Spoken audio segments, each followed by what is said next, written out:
ಹರೇ ಕೃಷ್ಣ. ಎಲ್ಲ ಕೇಳುಗರಿಗೂ ಶ್ರೀಮದ್ ಭಾಗವತದ ಅಧ್ಯಯನಕ್ಕೆ ಸ್ವಾಗತ. ಭಗವಂತನ ಲೀಲಾವತಾರದ ಕುರಿತಾಗಿ ನಾವು ತಿಳಿದುಕೊಳ್ಳುತ್ತಿದ್ದೇವೆ. ಶ್ರೀಮದ್ ಭಾಗವತವು ಪಟ್ಟಿ ಮಾಡಿರುವಂತಹ 22 ಅವತಾರಗಳಲ್ಲಿ ಮೊದಲ 8 ಅವತಾರಗಳ ಕುರಿತಾಗಿ ನಾವು ಕಳೆದ ಸಂಚಿಕೆಯಲ್ಲಿ ನೋಡಿದ್ದೇವೆ. ಭಗವಂತನು 8ನೇ ಅವತಾರದಲ್ಲಿ ಋಷಭದೇವನಾಗಿ ಬಂದನು. ಈ ಅವತಾರದಲ್ಲಿ ಆತನು ಸನ್ಯಾಸಾಶ್ರಮವನ್ನು ಯಾವ ರೀತಿಯಾಗಿ ಆಚರಿಸಬೇಕು ಎಂಬುದನ್ನು ತಿಳಿಸಿಕೊಟ್ಟಿದ್ದಾನೆ. ಸನ್ಯಾಸಾಶ್ರಮವು ಉಳಿದ ಎಲ್ಲ ವರ್ಣ ಮತ್ತು ಆಶ್ರಮಗಳಿಗೆ ಗುರುವಿನ ಸ್ಥಾನದಲ್ಲಿ ಇರುವಂತಹದ್ದು. ಸನ್ಯಾಸಾಶ್ರಮದಲ್ಲಿ ಪರಿಪೂರ್ಣತೆಯ ನೆಲೆಗೆ ಒಯ್ಯುವ 4 ಹಂತಗಳಿವೆ. ಈ ಹಂತಗಳನ್ನು ಕುಟೀಚಕ, ಬಹುದಕ, ಪರಿವ್ರಜಕಾಚಾರ್ಯ ಮತ್ತು ಪರಮಹಂಸ ಎಂದು ಕರೆಯಲಾಗಿದೆ. ಪರಮಹಂಸ ನೆಲೆಯೇ ಪರಿಪೂರ್ಣತೆಯ ಅತ್ಯುನ್ನತ ನೆಲೆ. ನಾಭಿರಾಜ ಮತ್ತು ಮೇರುದೇವಿಯ ಮಗನಾದಂತಹ ಮಹಾರಾಜ ಋಷಭನು ತನ್ನ ಮಕ್ಕಳಿಗೆ ತಪಸ್ಸಿನಿಂದ ಯಾವ ರೀತಿಯಾಗಿ ಪರಿಪೂರ್ಣತೆಯ ಮಾರ್ಗವನ್ನು ಸಾಧಿಸಬಹುದು ಎಂಬುದನ್ನು ಬೋಧಿಸಿದನು. ತಪಸ್ಸು ವ್ಯಕ್ತಿಯ ಅಸ್ತಿತ್ವವನ್ನು ಪವಿತ್ರಗೊಳಿಸುತ್ತದೆ. ಶಾಶ್ವತವಾದಂತಹ ಆಧ್ಯಾತ್ಮಿಕ ಆನಂದವನ್ನು ಪಡೆಯಲು ಅವನಿಗೆ ಸಾಮರ್ಥ್ಯವನ್ನು ನೀಡುತ್ತದೆ. ಪ್ರತಿಯೊಬ್ಬ ಜೀವಿಯೂ ಸಂತೋಷವನ್ನು ಹುಡುಕುತ್ತಿದ್ದಾನೆ. ಆದರೆ ಶಾಶ್ವತವಾದಂತಹ ಸಂತೋಷವು ಎಲ್ಲಿ ದೊರಕುತ್ತದೆ ಎಂಬುದು ಅವರಿಗೆ ತಿಳಿದಿಲ್ಲ. ಇಂದ್ರಿಯ ಭೋಗದ ಮೂಲಕ ವ್ಯಕ್ತಿಯು ಶಾಶ್ವತವಾಗಿ ಆನಂದವನ್ನು ಪಡೆಯಲು ಸಾಧ್ಯವಿಲ್ಲ. ಅದು ಕ್ಷಣಿಕವಾದದ್ದು. ಮನುಷ್ಯ ಜೀವನವು ಪ್ರಾಪ್ತವಾಗಿರುವುದು ಈ ಕ್ಷುಲ್ಲಕ ಆನಂದವನ್ನು ಪಡೆಯುವುದಕ್ಕಲ್ಲ. ವ್ಯಕ್ತಿಯು ಆಧ್ಯಾತ್ಮಿಕ ಸಾಕ್ಷಾತ್ಕಾರದಿಂದ ಶಾಶ್ವತವಾದಂತಹ ಆನಂದವನ್ನು ಪಡೆಯಬೇಕು. ಇದನ್ನು ಸಾಧಿಸಲು ತಪಸ್ಸನ್ನು ಆಚರಿಸಬೇಕು. ತಪಸ್ಸು ಎಂದರೆ ಸ್ವಂತ ಇಚ್ಛೆಯಿಂದ ಐಹಿಕ ಸುಖವನ್ನು ದೂರ ಇರಿಸುವುದು. ಯಾವ ವ್ಯಕ್ತಿ ಇಂದ್ರಿಯ ನಿಗ್ರಹವನ್ನು ಸಾಧಿಸುತ್ತಾನೋ ಆತನನ್ನು ಧೀರ ಎಂದು ಕರೆಯುತ್ತಾರೆ. ಇಂತಹ ಧೀರರು ಇಂದ್ರಿಯಗಳಿಂದ ವಿಚಲಿತರಾಗುವುದಿಲ್ಲ. ಇಂತಹ ಧೀರರು ಮಾತ್ರ ಸನ್ಯಾಸಾಶ್ರಮವನ್ನು ಸ್ವೀಕರಿಸಲು ಅರ್ಹರಾಗಿರುತ್ತಾರೆ. ಇಂತಹ ಜಟಿಲ ವಿಧಾನವನ್ನು ಋಷಭರಾಜನು ಬೋಧಿಸಿದನು. ಋಷಿಭಿರ್ಯಾಚಿತೋ ಭೇಜೆ ನವಮಂ ಪಾರ್ಥಿವಂ ವಪುಃ ದುಗ್ಧೇ ಮಾಂ ಓಷಧೀರ್ವಿಪ್ರ ತೇನಾಯಂ ಸ ಉಷತ್ತಮ. ಅನುವಾದ: ಹೇ ಬ್ರಾಹ್ಮಣರೇ, ಋಷಿಗಳ ಪ್ರಾರ್ಥನೆಯ ಮೇರೆಗೆ ಭಗವಂತನು ತನ್ನ 9ನೇ ಅವತಾರದಲ್ಲಿ ಪೃಥುರಾಜನಾಗಿ ಜನಿಸಿದನು. ಪೃಥುವು ಭೂಮಿಯನ್ನು ನಾನಾ ರೀತಿಯ ಬೆಳೆಗಳಿಗಾಗಿ ಸಾಗುವಳಿ ಮಾಡಿದನು. ಆ ಕಾರಣದಿಂದ ಪೃಥ್ವಿಯು ಸುಂದರವೂ ಆಕರ್ಷಕವೂ ಆಯಿತು. ಪೃಥುರಾಜನು ಅವತರಿಸುವ ಮೊದಲು ಅವನ ತಂದೆಯಾದಂತಹ ವೇನನಿಂದಾಗಿ ರಾಜ್ಯಾಡಳಿತದಲ್ಲಿ ಭಾರೀ ಅವ್ಯವಸ್ಥೆ ಉಂಟಾಗಿತ್ತು. ಆಗ ಬ್ರಾಹ್ಮಣರು ಮತ್ತು ಋಷಿಗಳು ಭಗವಂತನ ಅವತಾರಕ್ಕಾಗಿ ಪ್ರಾರ್ಥಿಸಿದರು. ಅಧರ್ಮಿಯಾದಂತಹ ವೇನನನ್ನು ಸಿಂಹಾಸನದಿಂದ ಕೆಳಗಿಳಿಸಿದರು. ರಾಜನಾದವನು ಧರ್ಮಾತ್ಮನಾಗಿರಬೇಕು. ತನ್ನ ಪ್ರಜೆಗಳ ಸರ್ವಾಂಗೀಣ ಪ್ರಗತಿಯನ್ನೇ ಸದಾ ಲಕ್ಷ್ಯದಲ್ಲಿ ಇಟ್ಟುಕೊಂಡಿರಬೇಕು. ಇದೇ ರಾಜನ ಕರ್ತವ್ಯ. ಈ ಕರ್ತವ್ಯ ನಿರ್ವಹಣೆಯಲ್ಲಿ ರಾಜನು ಎಲ್ಲಾದರೂ ಸ್ವಲ್ಪ ಮಟ್ಟಿನ ಉದಾಸೀನತೆ ತೋರಿಸಿದರೆ ಬ್ರಾಹ್ಮಣರು ರಾಜನನ್ನು ಸಿಂಹಾಸನದಿಂದ ಕೆಳಗಿಳಿಸುವಂತಹ ಅಧಿಕಾರವನ್ನು ಹೊಂದಿದ್ದರು. ಆದರೆ ಬ್ರಾಹ್ಮಣರು ತಾವೇ ಸ್ವತಃ ಸಿಂಹಾಸನವನ್ನು ಆಕ್ರಮಿಸುವುದಿಲ್ಲ. ಜನತೆಯ ಒಳಿತಿಗಾಗಿ ಅವರು ನಿರ್ವಹಿಸಬೇಕಾದ ಇನ್ನೂ ಮುಖ್ಯವಾದ ಕರ್ತವ್ಯಗಳು ಇರುತ್ತವೆ ಎಂಬುದೇ ಇದಕ್ಕೆ ಕಾರಣ. ಬ್ರಾಹ್ಮಣರ ಮತ್ತು ಋಷಿಗಳ ಪ್ರಾರ್ಥನೆಯನ್ನು ಮನ್ನಿಸಿ ಮಹಾರಾಜ ಪೃಥುವಿನ ರೂಪದಲ್ಲಿ ಭಗವಂತನು ಅವತಾರ ತಾಳಿದನು. ಮಹಾರಾಜ ಪೃಥುವು ಭೂಮಿಯಿಂದ ಅನೇಕ ಬಗೆಯ ಬೆಳೆಗಳನ್ನು ಬೆಳೆದನು. ಇಂತಹ ಒಳ್ಳೆಯ ದೊರೆಯನ್ನು ಪಡೆದುದಕ್ಕಾಗಿ ಪ್ರಜೆಗಳಿಗೂ ಸಂತೋಷವಾಯಿತು. ಜೊತೆಗೆ ಪೃಥುವಿನ ಕೃಷಿಕರ್ಮದಿಂದ ಭೂಮಿಯ ನೋಟವು ಸುಂದರವೂ ಆಕರ್ಷಕವೂ ಆಯಿತು. ರೂಪಂ ಸಾ ಜಗೃಹೇ ಮಾತ್ಸ್ಯಂ ಚಾಕ್ಷುಷೋದಧಿ ಸಂಪ್ಲವೇ ನಾವ್ಯಾರೋಪ್ಯ ಮಹಿಮಯ್ಯಾಂ ಅಪಾತ್ ವೈವಸ್ವತಂ ಮನುಂ. ಚಾಕ್ಷುಷ ಮನುವಿನ ಯುಗದ ಅನಂತರ ಉಂಟಾದ ಮಹಾಜಲಪ್ರಳಯದಲ್ಲಿ ಇಡೀ ವಿಶ್ವವೇ ನೀರಿನ ಆಳದಲ್ಲಿ ಮುಳುಗಿಹೋಯಿತು. ಆಗ ಭಗವಂತನು ಮತ್ಸ್ಯಾವತಾರವನ್ನು ತಾಳಿ ತೆಪ್ಪವೊಂದರಿಂದ ವೈವಸ್ವತ ಮನುವನ್ನು ರಕ್ಷಿಸಿದನು.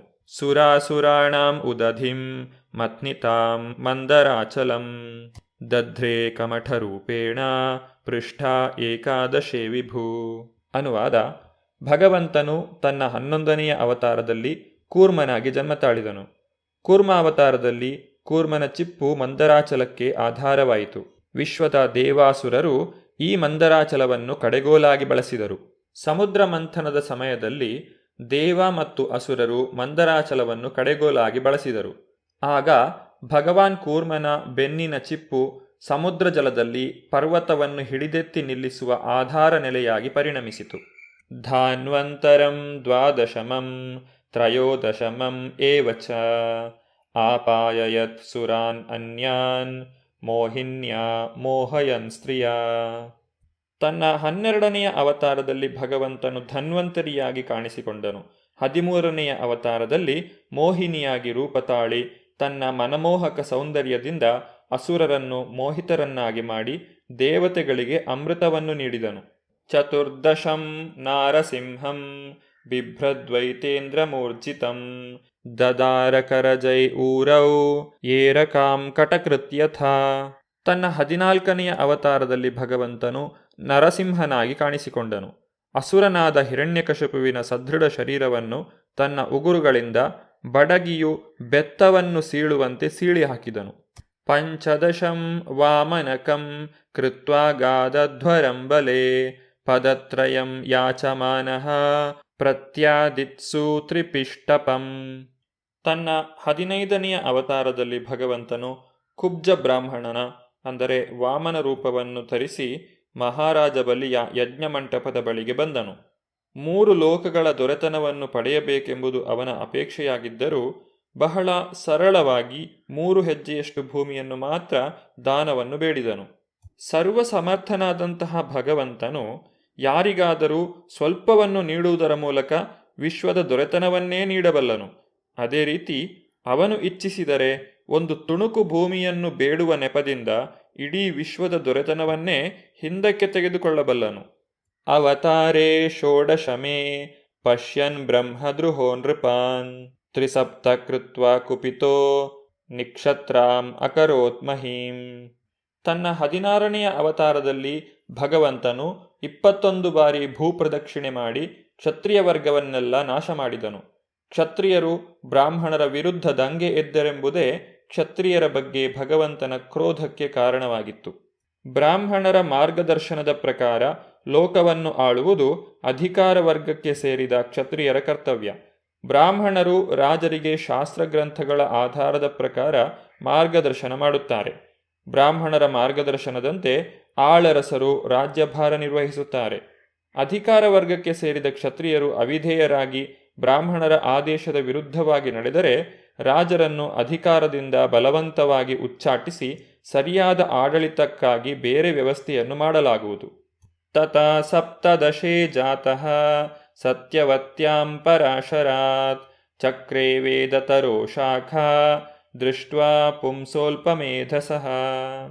ತನ್ನ 17ನೆಯ ಅವತಾರದಲ್ಲಿ ಭಗವಂತನು ಪರಾಶರ ಮುನಿಯ ಪತ್ನಿಯಾದ ಸತ್ಯವತಿಯ ಉದರದಲ್ಲಿ ವ್ಯಾಸದೇವನಾಗಿ ಹುಟ್ಟಿದರು. ವ್ಯಾಸದೇವರು ಜನರು ಸಾಮಾನ್ಯವಾಗಿ ಅಲ್ಪಜ್ಞರು ಎಂಬುದನ್ನು ತಿಳಿದು ಜನಸಾಮಾನ್ಯರ ಉಪಯೋಗಕ್ಕಾಗಿ ಒಂದೇ ವೇದವನ್ನು ಅನೇಕ ಶಾಖೆ ಉಪಶಾಖೆಗಳಾಗಿ ವಿಂಗಡಿಸಿದರು. ಮೂಲದಲ್ಲಿ ವೇದವು ಒಂದೇ ಆಗಿದೆ. ಶ್ರೀಲ ವೇದವ್ಯಾಸರು ಈ ಮೂಲ ವೇದವನ್ನು ಸಾಮ, ಯಜುರ್, ಋಕ್, ಅಥರ್ವ ಎಂಬುದಾಗಿ 4 ವಿಭಾಗಗಳಾಗಿ ವಿಂಗಡಿಸಿದರು. ಮತ್ತೆ ಅವುಗಳನ್ನು ಪುರಾಣ, ಮಹಾಭಾರತಗಳೆಂಬ ವಿವಿಧ ಶಾಖೆಗಳಲ್ಲಿ ವಿವರಿಸಿದರು. ವೇದದ ಭಾಷೆಯಾಗಲಿ ವಸ್ತು ವಿಷಯವಾಗಲಿ ಸಾಮಾನ್ಯರಿಗೆ ಅರ್ಥವಾಗುವುದು ಕಷ್ಟಸಾಧ್ಯ. ಶ್ರೇಷ್ಠ ವಿದ್ವಾಂಸರಿಗೆ ಮತ್ತು ಆತ್ಮಸಾಕ್ಷಾತ್ಕಾರ ಪಡೆದ ಬ್ರಾಹ್ಮಣರಿಗೆ ಮಾತ್ರ ಅರ್ಥವಾಗುತ್ತದೆ. ಆದರೆ ಪ್ರಸ್ತುತ ಕಲಿಯುಗವಾದರೂ ಅಜ್ಞಾನಿಗಳಿಂದ ತುಂಬಿದೆ.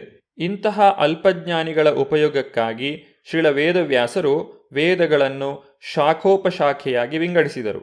ನರದೇವತ್ವಮಾಪನ್ನ ಸುರಕಾರ್ಯ ಚಿಕೀರ್ಷಯ ಸಮುದ್ರ ನಿಗ್ರಹಾದೀನಿ ಚಕ್ರೇ ವೀರ್ಯಾಣ್ಯತಾಪರಂ. ತನ್ನ 18ನೆಯ ಅವತಾರದಲ್ಲಿ ಭಗವಂತನು ಶ್ರೀರಾಮನಾಗಿ ಕಾಣಿಸಿಕೊಂಡನು. ದೇವತೆಗಳಿಗೆ ಕೆಲವು ಪ್ರಿಯವಾದ ಕೆಲಸಗಳನ್ನು ಮಾಡುವುದಕ್ಕೋಸ್ಕರ ಅತಿಮಾನುಷ ಶಕ್ತಿಯನ್ನು ಪ್ರದರ್ಶಿಸಿ ಹಿಂದೂ ಮಹಾಸಾಗರವನ್ನು ನಿಯಂತ್ರಿಸಿದನು ಮತ್ತು ಆ ಸಮುದ್ರದ ಇನ್ನೊಂದು ಪಕ್ಕದಲ್ಲಿ ಜೀವಿಸುತ್ತಿದ್ದ ಅಸುರರಾಜನಾದ ರಾವಣನನ್ನು ಸಂಹಾರ ಮಾಡಿದನು. ದೇವೋತ್ತಮ ಪರಮಪುರುಷನಾದ ಶ್ರೀರಾಮನು ಮಾನವ ರೂಪದಲ್ಲಿ ಭೂಮಿಯ ಮೇಲೆ ಅವತರಿಸಿದನು. ದೇವತೆಗಳಿಗೆ ಅಂದರೆ ವಿಶ್ವದ ನೀತಿಯನ್ನು ಪರಿಪಾಲಿಸುವ ನಿರ್ವಾಹಕ ಶಕ್ತಿಗಳಿಗೆ ಸಂತೋಷದಾಯಕವಾದ ಕೆಲವು ಕಾರ್ಯಗಳನ್ನು ಮಾಡಬೇಕೆಂಬುದು ರಾಮಾವತಾರದ ಉದ್ದೇಶವಾಗಿತ್ತು. ರಾವಣನು ಸಾಮಾನ್ಯ ಜೀವಿಗಳನ್ನು ಬೌದ್ಧಿಕ ಸಾಮಗ್ರಿಗಳ ಸಹಾಯದಿಂದ ಆ ವ್ಯಕ್ತಿಗಳ ನಿಜವಾದ ಅರ್ಹತೆಯನ್ನು ಗಮನಿಸದೆಯೇ ಇಂದ್ರಲೋಕಕ್ಕೆ ರವಾನಿಸಲು ಬಯಸಿದನು.